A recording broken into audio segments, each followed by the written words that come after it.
pelo menos uma música para alegrar o coração. Eu tenho duas opções aqui do Inário e vocês vão escolher. A primeira opção é Sempre Alegre, que vocês conhecem. E a segunda opção é o mais tranquila, Além do Céu Azul. Quem quer a primeira opção? Primeira? Todo mundo concorda? Apoio? Feliz sábado a todos vocês. Vamos alegrar o nosso coração, porque nós estamos na presença do nosso amado e querido Deus. Sempre Alegre, 219.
Momentos de comunhão íntima contigo, de renovação espiritual, renovando a nossa convicção da salvação em Jesus, pois em nome dele oramos agradecidos. Amém.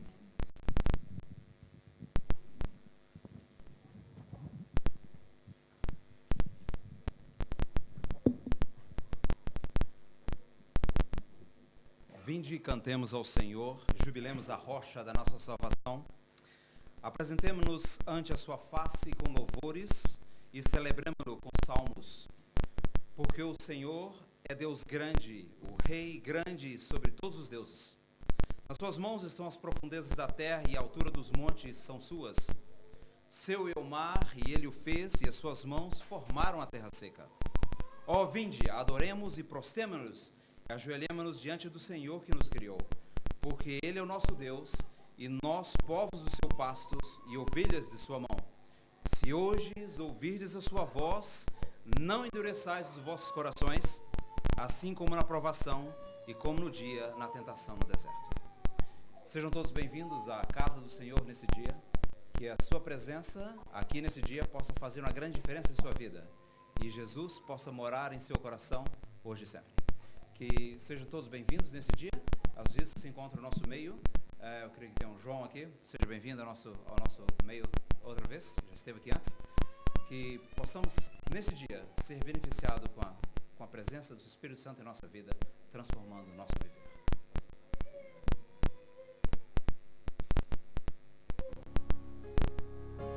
Deixai vir a mim os pequeninos. Vinde a Jesus, vinde a Jesus. Deixai vir a mim os pequeninos. Os pequenos é o reino dos céus. Vinde a Jesus. Vinde a Jesus. Eu vou contar uma história que é de umas pessoas que são feitas de madeira. Sabe isso aqui? Elas eram feitas de madeira. E era uma cidade toda de pessoas de madeira. E lá nessa cidade era o seguinte: se você fazia uma coisa boa, like você corre bem rápido, ou você consegue fazer um cartwheel, ou você pula bem alto, você ganhava uma bolinha verde. E colava a bolinha verde. Aí tinha pessoas com muitas bolinhas verdes, because they were really good at doing stuff. Eles eram muito bons em fazer as coisas. Eles pulavam, corriam, eles eram engraçados. E tinham muitas bolinhas verdes. E todo mundo dava bolinha verdes para ele. Então, cada pessoa de madeira tinha as bolinhas verdes e tinha bolinhas laranja. E era o seguinte: se a pessoa caía no chão, eles estavam correndo e tropeçavam, pá, caía no chão, they're no good. Eles ganhavam bolinha laranja. E alguns tinham muitas bolinhas laranja. E outros tinham muitas bolinhas verdes. E tinha um menino. Ele tinha bolinhas. Ele só conseguia pegar as bolinhas laranja. Ninguém queria dar bolinha verde para ele, porque ele estava sempre caindo. Ele estava sempre... Ele não corria muito rápido, as outras pessoas corriam mais rápido do que ele. As outras pessoas pulavam mais alto do que ele. Ele nunca conseguia ganhar as bolinhas laranja. E ele ficava triste. Poxa, eu queria tanto... não ganhava as verdes, né? Ele só ganhava as laranjas. Ele, poxa, eu queria tanto ganhar uma bolinha verde, mas ninguém me dá uma bolinha verde. Mas eu vou tentar. Ele tentava, ele corria, ele pulava, mas ele estava sempre caindo e nunca ganhava a bolinha verde. E um dia, ele conheceu uma menina que não tinha bolinha. Mas como assim? Ela não tem bolinha? Aí ele perguntou: você é tão linda, eu vou te dar uma bolinha verde. Ele tentou dar a bolinha verde para ela, mas ela não ficava. Ele tentava colar a bolinha verde e ela não ficava. Olha, não fica. Aí ele falou: por que a bolinha não fica grudada em você, hein? Por quê? Aí ela: eu tenho um segredo. E ela era tão boazinha, ela era tão linda. E ela era tão boa, ela pulava alto, ela corria rápido, ela podia ter tantas bolinhas e as pessoas sempre queriam dar bolinhas verdes para ela. Sempre queria dar verde, mas eu nunca grudava, nunca. E as pessoas ficaram, ué, a bolinha não gruda, fazer o quê, né? Mas aí o menino perguntou, por que a bolinha não gruda em você?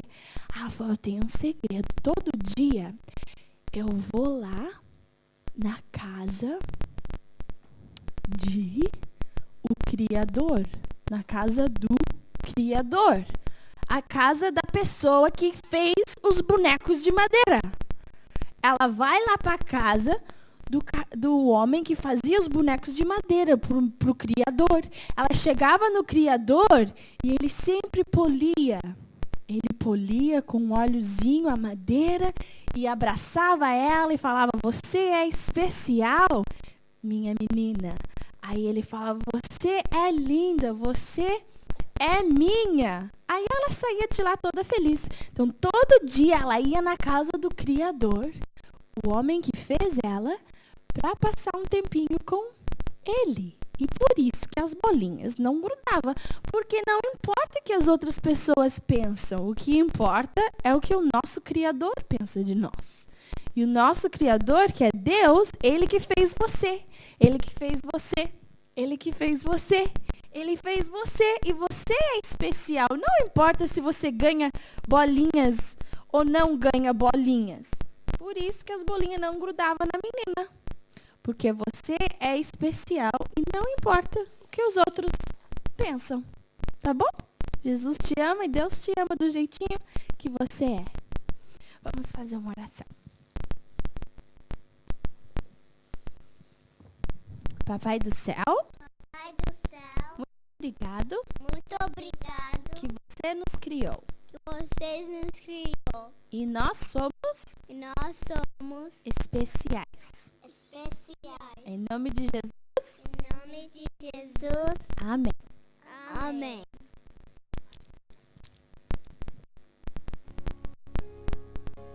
Deixai vir a mim os pequeninos. Vinde a Jesus, vinde a Jesus.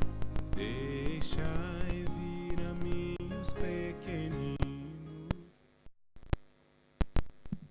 Agora é o momento de agradecermos a Deus pelas dádivas que Ele nos deu essa semana através da oferta. A oferta e os dízimos.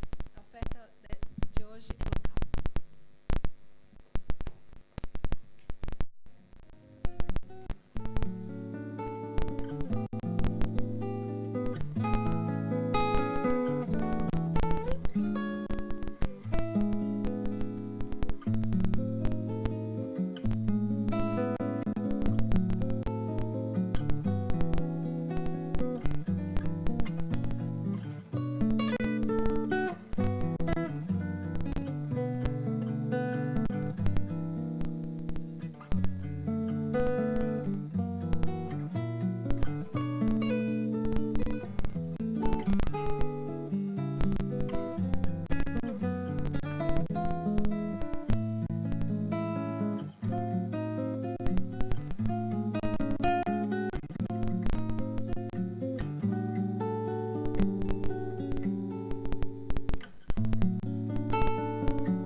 Oremos. Senhor, queremos te agradecer pelas bênçãos recebidas durante a semana.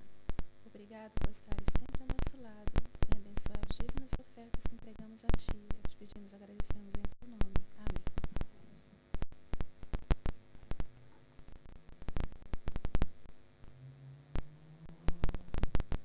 Vamos louvar ao nosso Deus nesse momento, cantando o hino de número 5. 17, sejas louvado. Vamos louvá-lo em pé.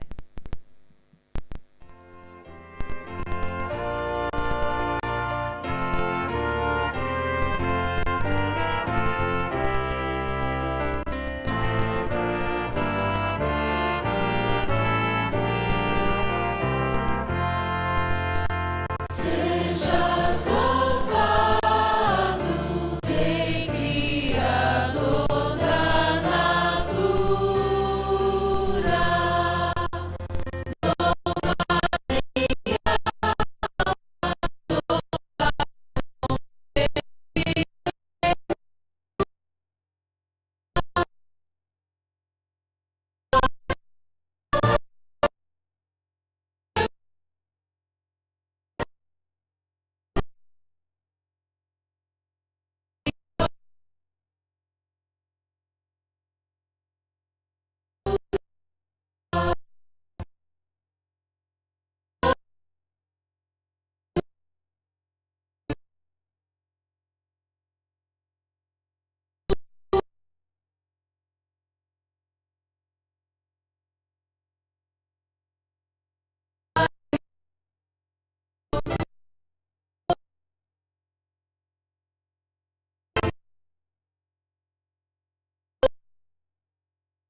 Possa mais uma vez cantar, sejas louvado, Senhor. Que o teu nome possa ser maior que todos os outros que existem. Que ele possa ser o primeiro e o último em nossa vida, ajudando para que nosso viver possa estar de acordo com a tua vontade. Perdoa, Senhor, mais uma vez os nossos pecados, ajudando para que possamos entrar em teus caminhos de forma que possamos um dia estar contigo para sempre. Obrigado, Senhor, por tudo e obrigado por a oportunidade de estarmos nessa manhã na sua santa casa. Venha também abençoar aqueles que não puderam estar aqui nessa manhã por motivo ou outro, de enfermidade ou outro, Senhor. Que o Senhor venha abençoá-los também, ajudando em suas dificuldades e para que eles possam também estar em ligação direta contigo também nesses momentos. É o que te pedimos, Senhor, e te agradecemos também que venha abençoar o pastor, a mensagem que ele falar essa manhã, que possa ser dirigida pelo teu Santo Espírito também, em nome de Jesus. Amém.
Irmãos, dia 7 de dezembro, então, convite do Departamento Jovem, às 6 horas da tarde, Talentos 2013, uma festa para a gente celebrar a nossa amizade, celebrar os talentos da nossa igreja. E ao final teremos um gostoso coquetel. Quem não veio ano passado, vem esse ano e venha celebrar conosco a nossa amizade aqui na igreja. Obrigado.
Deus me dá o pão para viver. Por isso eu quero proclamar a todos seu poder. Vou confiante segurar na sua forte mão.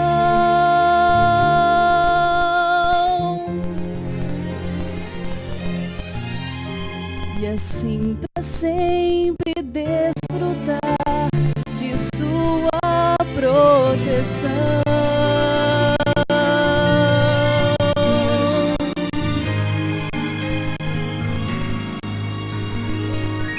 Com meu viver eu quero amá-lo, Pai, e seu amor eu quero conhecer. Tudo que tenho é seu pra sempre, irei servi-lo.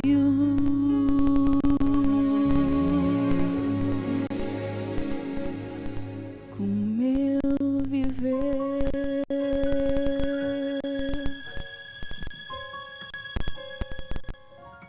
Amém.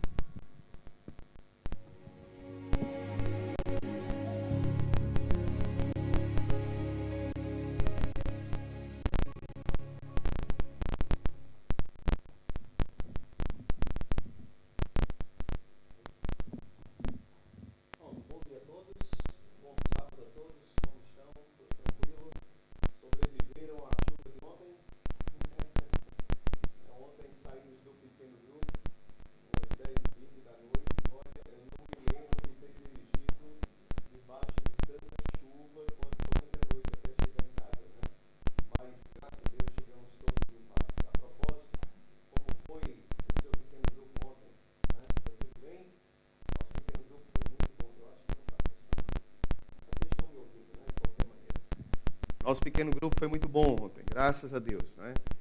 Sabe, o pequeno grupo sempre é um lugar para a gente se sentir em casa, para a gente ficar à vontade, para a gente compartilhar pedidos, agradecimentos, orarmos uns pelos outros também, abrirmos o nosso coração uns aos outros, né? E a propósito, falando sobre abrir o coração, eu lembrei a semana daquela história de 3 pastores, né? Que estavam pescando num barco e tiveram essa ideia. Um deles disse, por que é que nós não compartilhamos aqui, quem sabe, uma fraqueza espiritual que nós tenhamos e depois nós podemos nos ajudar mutuamente. E o primeiro disse, olha, minha fraqueza é o jogo, né? Às vezes eu acordo de madrugada e jogo na internet e aposto coisas que não deveria fazer. E todo mundo ouviu. O segundo disse, olha, o meu problema é a desonestidade. Eu sou desonesto no meu imposto, eu faço negócios que às vezes não deveria, né? E o terceiro ficou calado. E os outros 2 disseram, olha, você não vai sair do barco sem compartilhar alguma coisa, né? E o terceiro disse, tudo bem, eu vou falar, o meu problema é a fofoca. Eu confesso que não vejo a hora de sair daqui para contar a todo mundo o que eu acabei de ouvir, né? Então você tem que ter muito cuidado. Onde você abre o seu coração e a quem você abre o seu coração. Mas eu confesso que o nosso pequeno grupo, e creio que os outros também são assim, é um lugar onde nós nos sentimos muito à vontade, não é a confiança de que podemos abrir o coração, compartilhar as alegrias, as lutas da vida, e sabermos que ali seremos ouvidos e poderemos orar uns pelos outros e continuarmos a nossa jornada crescendo juntos, né? E se você não tem alguém a quem abrir o coração, não esqueça que é Deus, não é? Nele você pode confiar. Conte com Ele sempre. Feche seus olhos, vamos orar. Querido Pai, obrigado, Senhor, por mais um dia que nos concedes, a alegria de estarmos aqui nesta manhã. E agora, ao abrirmos a Tua palavra, que Teu Espírito nos guie, que Teu Espírito nos oriente, impressione a nossa mente, o nosso coração, e nos ajude, acima de tudo, a conhecermos a Tua vontade e a colocarmos em prática em nossa vida diária. Vem transformar a nossa vida, vem mudar o coração de cada um de nós que aqui estamos, oramos em nome de Jesus. Amém. Abra sua Bíblia no Evangelho de João, capítulo 15, verso 4. Evangelho de João, capítulo 15, verso 4. A Bíblia nos diz o seguinte, Evangelho de João, capítulo 15, verso 4. Permanecei em mim, e eu permanecerei em vós. É Jesus quem fala. Como a vara de si mesma não pode dar fruto, se não permanecer na videira, assim também vós, se não permanecerdes em mim. O Evangelho de João é um dos evangelhos mais fantásticos que há na Bíblia, dos 4. É o meu predileto. Ele é conhecido por muitos como o livro dos sinais, porque João ele escreveu o seu evangelho numa dinâmica muito interessante. Ele escolheu milagres específicos, não é? Ele não conta muitos milagres, como Marcos, como Mateus e Lucas.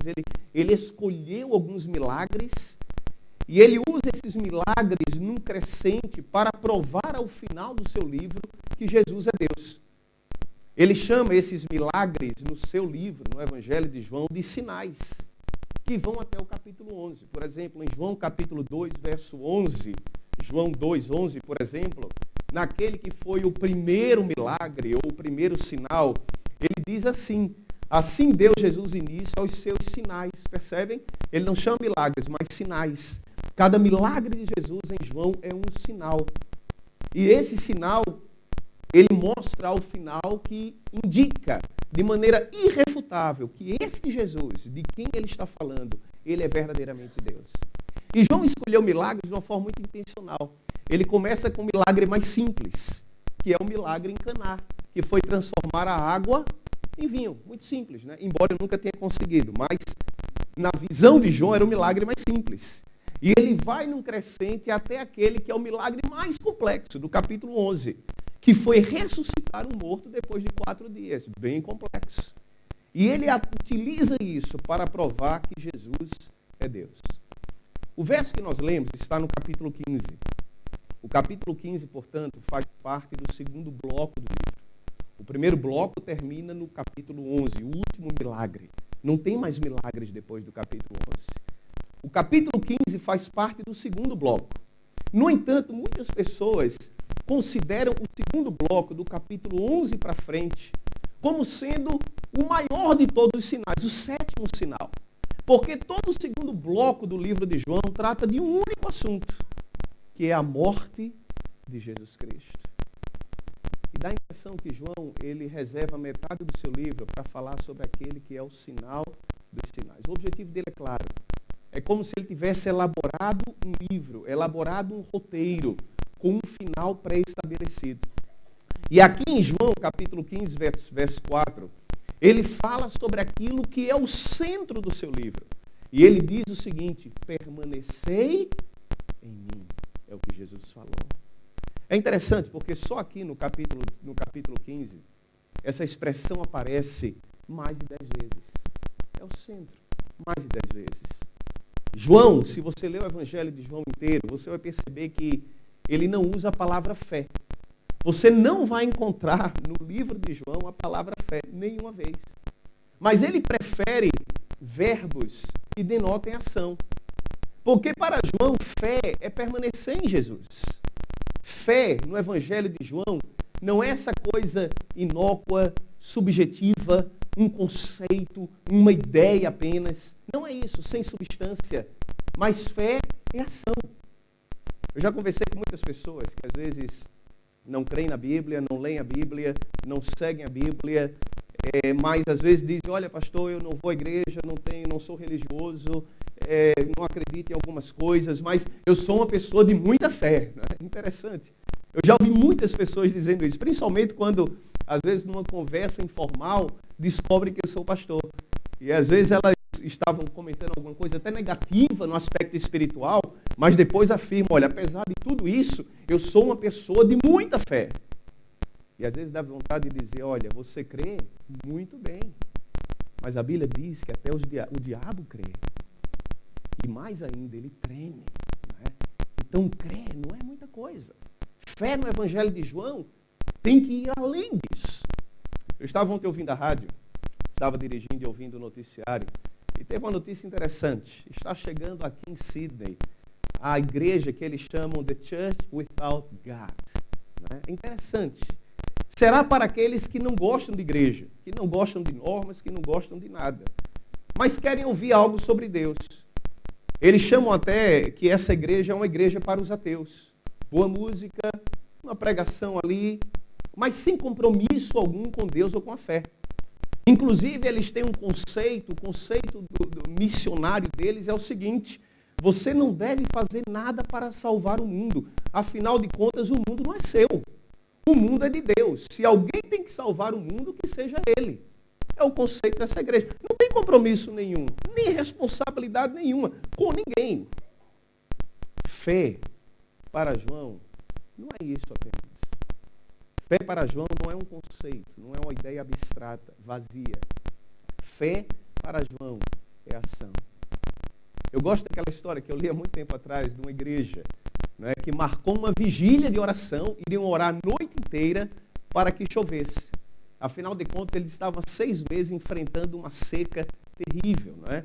Iriam orar para chover. Esse era o objetivo. Há mais de 6 meses que não chovia. E quando a igreja abriu as portas, as pessoas chegaram. Igreja lotada. E uma garotinha de 10 anos de idade veio com a sua família. E ela chegou na igreja com um guarda-chuva na mão. E todo mundo ficou olhando para ela assim, meio que, sabe, achando como se fosse estranho. Só ela trouxe guarda-chuva. Eu fiquei pensando, né? Só ela levou um guarda-chuva para uma vigília de oração, onde todos orariam pela chuva. É incoerente? Ou quem teve fé de fato? Quem teve fé de fato? A nossa fé em Deus, ela deve nos levar à ação. Ela deve produzir mudança. Né? E se ela não produzir isso, é porque está faltando algo. Se a nossa fé em Deus, ela não nos levar a permanecer nele a cada momento, ela não terá valor algum. Pode até ter aparência de piedade, mas será destituída de poder. A tremenda verdade que aparece aqui neste texto de João, capítulo 15, verso 4, é que só permanecendo nele, nós daremos o quê? Nós daremos fruto. Só permanecendo nele. Eu lembro que eu vim para a igreja na década de 80, né? Há um tempo atrás. E nós vivíamos naquele período um final de toda uma geração bem legalista na igreja mundial, onde a ênfase das pregações eram sempre a mesma, não é? Os 10 mandamentos, a lei, a obediência, mas totalmente desassociada da sua graça e do seu poder, focando apenas na obediência como fim em si mesmo. E eu lembro que essas décadas todas, não é, de um pouco de distorção, criou em nosso meio a religião do não pode. Do não pode isso, não pode aquilo. O que é uma distorção da verdadeira espiritualidade. Porque a espiritualidade é muito mais do que uma lista de coisas que você tem que fazer. É muito mais do que você, ao final do dia, contabilizar erros e acertos, pecados e coisas boas que você fez. Essa religião comportamental, onde existe uma preocupação excessiva com o que é exterior. E o problema de uma religião assim é que o foco é naquilo que não se pode fazer e não naquilo que se deve fazer. O foco é no negativo, não no positivo. E é interessante que naquela época, década de 80, Deus usou diferentes líderes da nossa igreja mundial para influenciar a igreja e mudar essa perspectiva. Numa visão ampla mundial, ele usou um homem chamado Morris Venden, Dr. Morris Venden, professor da Andrews University. Ele escreveu a meditação matinal de 1982, até hoje eu tenho ela, não é? Fé que opera. No âmbito para aqueles de fala hispana, que pega toda a América do Sul e muitas outras partes do mundo, Deus usou um homem chamado pastor Alejandro Bullion. E eles começaram a pregar no início da década de 80 sobre um tema que não se falava, que era o tema da justificação pela fé. E muitos ficaram desconfiados com essa nova pregação. Muitos tinham medo que isso fosse trazer para dentro da igreja uma ideia, uma perspectiva de uma graça barata, de uma coisa irresponsável. Eles foram criticados duramente. Em 2008, o pastor Bullion se aposentou, não é? Eu estava como pastor da igreja do IAN naquele ano. E ele foi à igreja do IAN durante aquele período da sua despedida e pregou no sábado pela manhã, nos programas de despedida, não é? A igreja lotada, 2.000 membros, e ele estava lá. E eu lembro que naquele último sermão oficial dele, ele abriu o coração. E ele comentou, ele disse, não sei por que Deus abençoou o meu ministério. Eu não sei por quê, porque eu não era para ser um pregador. Eu tenho uma voz fraca, eu sou uma pessoa introvertida, não é? Mas eu entendo, eu hoje entendo. E ele disse que também entendia. Deus tinha uma mensagem, Deus tinha um plano. E a grande verdade é que desde então, essa ênfase ela foi mudada. A ênfase foi mudada para que nós entendamos que Deus, na verdade, Ele trabalha de dentro para fora. Tudo começa dentro. O poder de Deus, o poder transformador, de dentro para fora. E não na ordem inversa. Não é que aquilo que é externo, não é aquilo que está fora, o comportamento, ou seja, o que for, não são importantes. É que não vem primeiro. Não está em primeiro lugar. Não começa por aí. Deixa eu fazer uma pergunta. O que é mais importante? Ser ou parecer? Pense. Outra pergunta.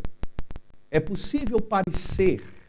Sou só eu que estou com calor ou está meio aquecer um pouco? Sou só eu, não é? Está quente? Alguém pode ligar o ar-condicionado? Acho que está desligado, né? Eu disse, será que sou só eu que estou aqui me mexendo? Né? E está todo mundo... Tá bom. O que é mais importante? Ser ou parecer? Uma outra pergunta. É possível parecer cristão sem ser cristão? Uma outra pergunta. É possível ser cristão verdadeiramente e não parecer cristão? Pense. Mas é quando eu penso nessas perguntas que eu entendo que o permanecer em Cristo, essa fé viva e operante, torna-se o único caminho, de fato, para que nós sejamos cristãos. E não apenas, talvez, pareçamos cristãos, mas sejamos de fato. Quando você ora a Deus, por exemplo, por perdão, você cometeu um pecado, ora a Deus por perdão, ou reconhece que é pecador e ora a Deus por perdão, Ele te perdoa. ele te justifica. Você é considerado imediatamente justo perante Deus, como se nunca houvesse pecado. É o que estudamos hoje. Não é? Deus olha para você e ele vê Jesus em seu lugar. E ele considera você justo como seu filho foi justo, porque ele emprestou os méritos dele para você. Mas o mais bonito da Bíblia é que a Bíblia diz que Deus não apenas nos considera justos. Deus, ele quer verdadeiramente nos tornar justos. É um outro passo, não é? E para que nós não apenas sejamos considerados, mas para que nos tornemos de fato, o permanecer nele, só permanecendo nele a cada dia, com uma fé ativa, é que esse poder transformador nos tornará cada dia a imagem de Cristo. Sabe, o que nós precisamos é permitir que Deus age do seu jeito e também a seu tempo. Nós temos que ter paciência conosco e com os outros. Eu não sei se vocês já ouviram falar de uma cidade chamada Macaíba. Provavelmente não. Eu também nunca tinha ouvido falar. Mas eu fui pastor lá. Né? Minha primeira região que eu trabalhei, essa cidade ficava no interior do Rio Grande do Norte. Uma cidade pequenininha, cidade bem do interior. Né? Ali plantamos uma nova igreja, em 1994. Uma nova igreja surgiu. Fizemos um evangelismo, várias pessoas se batizaram. E eu me lembro que no primeiro sábado após o batismo, uma das moças que se batizaram, ela veio à igreja. E eu olhei, eu observava as pessoas, a gente, e depois eu não a vi mais. Ela simplesmente sumiu. Né? Eu perguntei às pessoas, vocês viram aquela moça? Falava o nome dela, e alguém disse, olha pastor, de fato ela veio. Ela veio, estava aqui, mas alguém se aproximou dela e a repreendeu, dizendo que a roupa que ela estava vestindo não era apropriada para vir à igreja no sábado de manhã. Ela não falou nada e foi embora. Eu não acredito no que eu ouvi, mas eu nunca mais localizar e impactar aquela moça. Alguém talvez sem tato, certamente sem tato, né? Sem jeito algum, talvez até bem intencionado, tentou ajudar, bem intencionado. Aliás, eu abri um parênteses e dizer o seguinte, olha, 20% daquilo que nós dizemos é importante de fato. 80% do que as pessoas entendem quando nós falamos alguma coisa vem da nossa linguagem corporal, da expressão facial, do tom de voz. Essas coisas falam mais alto, às vezes, do que aquilo que nós dizemos. Então, se você naturalmente percebe que talvez não é o seu talento, não é? Aproximar-se de alguém e, sabe? Então, evite tratar de assuntos delicados. 90% dos problemas em qualquer igreja ao redor do mundo, eles são resultado dessas coisas, coisinhas, que aparentam e que surgem muitas vezes em função dessa linguagem não verbal. Aliás, no casamento também, muito da linguagem não verbal. Né? A gente tem que ter muito cuidado. Imagina se hoje eu chego em casa e a Ângela diz, né, espero que ela não diga, diz, olha, eu preciso ter uma conversa com você. Né? Imagina se ela fala isso. E aí eu olho para ela e digo assim, uma conversa? Ok, fala aí. Né? O que é que minha linguagem está dizendo? Primeiro lugar, não vem que aqui não tem, né? Segundo lugar, não estou nem aí. Fala o que for que vai entrar por aqui. É a linguagem não verbal. Né? Às vezes é mais importante do que aquilo que nós dizemos de fato. Geralmente é. E foi isso que aconteceu com aquela moça. A pessoa chegou e ela sumiu. E eu tenho entendido ao longo da minha vida o seguinte, Deus vai operar, irmãos. Mas Ele vai operar de maneira diferente, em diferentes pessoas. Em tempos diferentes. E nós temos que ter paciência com os outros e paciência conosco mesmo. Existe uma lenda que foi contada a respeito de Abraão, é uma lenda, não é? E diz que um dia um velhinho bateu a porta da tenda de Abraão e pediu para dormir, passar ali aquela noite, estava viajando. E Abraão deixou. Mas Abraão percebeu que o velhinho à noite fez umas orações para os deuses pagãos. E Abraão, então, mandou ele embora. Ele disse, não, vai dormir em outro lugar. Aqui você está aí orando para os deuses pagãos. Aqui a gente é cristão, né? Aqui a gente é adventista. Então vai orar em outro lugar, né? E ele foi embora, o velhinho foi embora. No meio da noite, Deus apareceu a Abraão. E perguntou a Abraão, onde está o velhinho que eu mandei ontem à noite aqui à tua tenda? E ele disse, Senhor, eu mandei embora. Ele era pagão, eu vim aqui fazendo umas orações estranhas. Deus olhou para Abraão e disse: Abraão, eu venho tolerando esse homem há quase 100 anos, Abraão, que eu venho mantendo a vida dele, cuidando dele há 100 anos. E você não pôde suportá-lo uma noite sequer debaixo do mesmo teto. Por isso, irmãos, que a Bíblia dá tanta ênfase na questão de nós não julgarmos naquilo que os olhos veem. A gente tem que ter muito cuidado.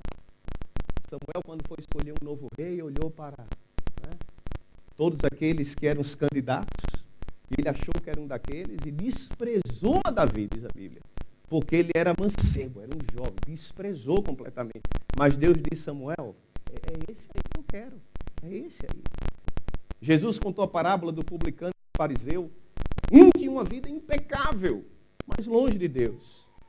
O outro, totalmente desprezível, mas era aquele que tinha um coração humilde e estava perto de Deus.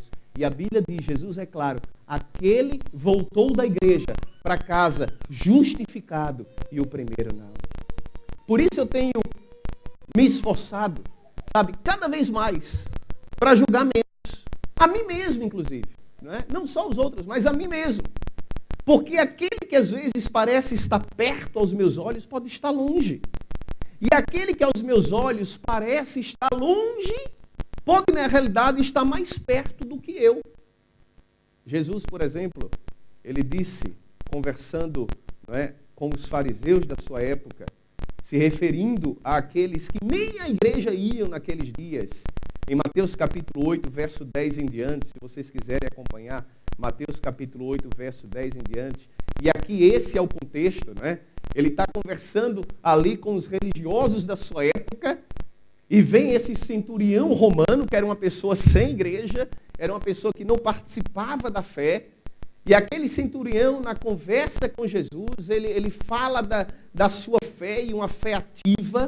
E Jesus, quando termina aquele momento em que ele realiza o milagre, ele se volta para o público que está ali com ele, o público religioso. E ele diz, a partir do verso 10, eu acho que o verso 11, eu lhes digo que muitos irão do Oriente e do Ocidente e se sentarão à mesa com Abraão, com Isaac e Jacó, no reino dos céus. Mas os súditos serão o quê? E aí ele descreve. A gente tem que ter muito cuidado. Aquele centurião, aos olhos de quem estava ali, estava longe. Mas Jesus disse, esse homem, ele está muito mais perto do que todos vocês que estão aqui ao meu redor me escutando. Foi o que ele falou. Eu, quando fazia evangelismo no Brasil, e era interessante, os que são de lá conhecem a dinâmica, Você faz evangelismo, 30 noites, e vem aquele público, e eu me lembro que era interessante. Às vezes eu começava uma série durante semanas, e vinha o público, pessoas que não pela primeira vez. E geralmente tinha alguém que sentava no primeiro banco. Sempre tem aquele, que sentava no primeiro banco, papel na mão, anotando tudo, participando, respondendo as perguntas. E sempre tem aquele que também entra pela porta e senta lá no fundo. Não traz nada, não participa, cara fechada, chega tarde, cedo, para não ter contato, não dá nem tempo de eu chegar à porta, a pessoa já escapole, E depois de 20 noites, 30 noites pregando, na minha cabeça era muito claro, esse aqui, ele vai tomar decisão, ele vai ser um cristão, ele vai se batizar. Aquele de lá, eu nem dava atenção às vezes, porque, nem olhava, estava pregando, não sei nem o que é que está vindo. E ao final de 30 noites, muitas vezes o que acontecia é que o daqui ia embora, e o lá de trás vinha e ficava. E quantas vezes eu não disse, Senhor, me perdoe por ter prejulgado, por ter analisado da minha perspectiva com aquilo que eu consigo enxergar. Me surpreende perceber que os critérios de Deus podem ser completamente diferentes dos meus critérios. Completamente diferentes. Mateus capítulo 7, verso 21, abra sua Bíblia. Mateus 7, 21. Jesus, ele mesmo falou, e esse é um texto que nós conhecemos, Mateus 7, 21. E ele disse, nem todo aquele que me diz, Senhor, Senhor, entrará no reino dos céus, mas apenas aquele que faz a vontade de meu Pai que está nos céus. Muitos me dirão naquele dia, Senhor, Senhor, não profetizamos, não expulsamos demônios, não fizemos milagres. E eu lhes direi claramente o quê? Nunca os conheci, nunca. Eu mesmo já fiz muito isso. A gente geralmente aplica Mateus 7 a outras denominações. Aqueles que não guardam a lei, por exemplo, não é? Mas o interessante, lembre-se disso, que Jesus aqui falava com aqueles que guardavam o sábado, que davam dízimo, que não comiam carne de porco, que se vestiam de acordo com os costumes da época, extremamente religiosos. Ele falava com esse público. Mas ao mesmo tempo ele diz o quê? Que o coração destes estava longe. Porque faltava o quê? O permanecer em Cristo. A fé ativa. Permanecer nele. O contexto de Mateus 7:21 é o contexto do Sermão do Monte. Você não pode ler Mateus 7 desassociado do Sermão do Monte. E se você lê o Sermão do Monte é evangelho prático, irmãos. Não são coisas complicadas, doutrina pesada, mas é a prática diária da religião. O Sermão do Monte, Jesus falou anteriormente sobre as bem-aventuranças, sobre não julgar o cisco no olho do outro enquanto você tem uma trave no seu. Ele falou sobre a importância da oração. Ele falou contra o materialismo, não é? Que a vida é mais do que a comida, a bebida e o vestuário. Ele falou sobre ajudar os necessitados. Ele falou sobre o não à vingança. E quando falou da lei, ele falou de forma clara que a obediência da lei tem que ir muito além do que apenas uma atitude externa, apenas. E no final de todo esse contexto, ele apresenta o verso de Mateus 7, Mateus capítulo 7, verso 21. Não é apenas o que me chama Senhor, mas aquele que faz a minha vontade, que permanece em mim. Ontem, eu peço licença a Silvia, né? No pequeno grupo ela leu alguns textos ontem, e um foi muito interessante. Eu pedi licença para usar esse texto, eu não iria utilizá-lo, mas está no Atos dos Apóstolos, página 315, onde ela menciona o seguinte: muitos há que, embora procurando obedecer aos mandamentos de Deus, têm pouca paz e alegria. Essa falha em sua experiência é o resultado da falta de exercitar o quê? A fé. A pessoa está na igreja, está tentando fazer o que é certo, está tentando obedecer à lei, tentando fazer as coisas corretas, mas não tem paz, não tem alegria na vida cristã. Por quê? Porque existe uma falha no exercer verdadeiramente a fé. E aí eu volto para João 15:4. Fé em João não é um conceito, ele nem usa essa palavra. Mas fé em João é permanecer em Cristo. Morris Venden cunhou uma frase nessa meditação que ele escreveu em 1982, onde ele diz o seguinte, que a única luta, a única batalha lícita na vida cristã é a luta para permanecer em Cristo a cada dia. A nossa luta não é contra o pecado, irmãos. A nossa luta não é contra o nosso próprio eu. Sabe? Você não vai vencer essas lutas você batalhando. A sua luta diária é para permanecer em Cristo. E é Ele em você que vai produzir uma mudança de dentro para fora e nunca de fora para dentro. Aliás, usando aqui a linguagem que João utilizou em João capítulo 15, não é? Ramo que Jesus falou, ramo só presta se der fruto. É verdade ou não? Se você tem uma árvore, eu lembro que nós tínhamos no Brasil um pé de graviola no quintal de casa, né? Conhece a graviola? Não é? Conhece a graviola? Não? Não? Como é que chama graviola? Aqui não tem graviola, né? É? Delícia, suco de graviola, olha, não tem coisa melhor. A gente tinha um pé de graviola no quintal de casa, mas não dava fruto. E quando aparecia um fruto aqui e acolá, o bicho pegava, né? E eu às vezes olhava para ele e dizia, para que serve essa árvore? Está ocupando espaço, né? Não dá fruto, e quando dá, ainda vem estragado. É interessante que no verso que nós lemos em João 15:4, aquele que permanece em mim dará muito fruto. Ele usa duas palavras, carpos poli, muito fruto. E na visão de Jesus, ele não consegue conceber a ideia de um cristão que não produza fruto. E se os frutos não aparecem, é porque esse ramo está com algum problema. Ele está desconectado do caule, ele não está recebendo a seiva, ele não está permanecendo naquilo que é o principal. Ele espera que os frutos apareçam, frutos de honestidade, fidelidade, amabilidade, gentileza, misericórdia, alegria. Frutos. Policarpo, bispo de Esmirna, no segundo século, né? Ele morreu no ano 144 da nossa era.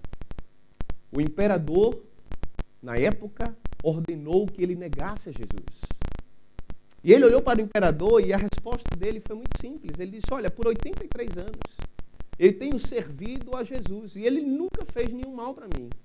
Por que eu negaria agora, depois de 83 anos? Policarpo, ele foi discípulo pessoalmente. Eles foram amigos. Policarpo possivelmente ouviu do próprio João essas histórias sobre Jesus. E como João enfatizava a importância de não apenas ter uma fé vazia, mas de que essa fé, ela se traduza nesse permanecer em Cristo.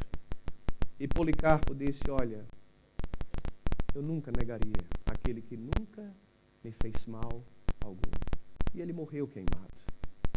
Hoje, o meu apelo para você não é para morrer por Jesus, mas é para viver por Ele. Né? Esse é o grande desafio hoje em dia. Morrer por Jesus é fácil, irmãos. É uma decisão na vida. Viver por Jesus é muito mais complicado, porque são decisões, o quê? Muitas, a cada dia. E sabe, no Evangelho de João não há meio termo. Quando você lê o Evangelho de João, ele usa esse dualismo de ideias. Ele contrasta constantemente vida com morte, pão com fome, luz com trevas. João capítulo 13, verso 30, por exemplo, ele conta aquele momento em que Judas trai a Jesus. E em João 13, 30, João ele diz, então ele, Judas, tendo recebido o bocado, ele saiu logo. E era noite. Interessante, né? Esse detalhe. Porque quando Judas sai da presença de Jesus, ele sai da presença daquele que é a luz do mundo. E lá fora existem apenas o quê? Apenas trevas. Ele contrasta isso. Está com Jesus, está na luz. Está fora, ele saiu para a noite. Ele está nas trevas agora. É interessante porque há muitos que às vezes se afastam de Jesus mesmo estando na igreja. E isso é possível. E depois a pessoa vem, olha, a vida está complicada, crise existencial, o diabo está rodeando, né? Lógico. Né? O que está faltando é permanecer em Cristo. Alimentar a fé de uma forma positiva, permanecendo nele. Por isso está sobrando o diabo, porque está faltando Jesus. É óbvio. Nunca tente servir a dois senhores. Você é livre para ir aonde você quiser. Você poderia estar nesse momento em qualquer lugar que você quisesse estar. Mas você escolheu estar aqui. E se você escolheu estar aqui, esteja de verdade. Né? De verdade. Permaneça nele. Para não perder tempo. João escreveu o seu livro para que você creia que Jesus é Deus. Mas lembre-se que a palavra fé não aparece no seu evangelho. Porque fé para João não é um conceito, não é uma ideia, mas é uma atitude, é uma ação. E só há um caminho, permanecendo em Jesus a cada dia. Que Deus te abençoe. Amém. E vamos concluir o nosso culto cantando a Deus, né? E vamos cantar Permaneça em mim. Vamos ficar em pé? Vamos louvar a Deus nesse momento.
Senhor, em mim habitar, pois ser templo teu. Quando eu sair deste lugar, que Jesus permaneça em mim. Permaneça em mim. Permaneça em mim. Permaneça em mim, meu Senhor. Permaneça em mim. Permaneça em mim. Permaneça em mim. Permaneça em mim, meu Senhor. Permaneça em mim.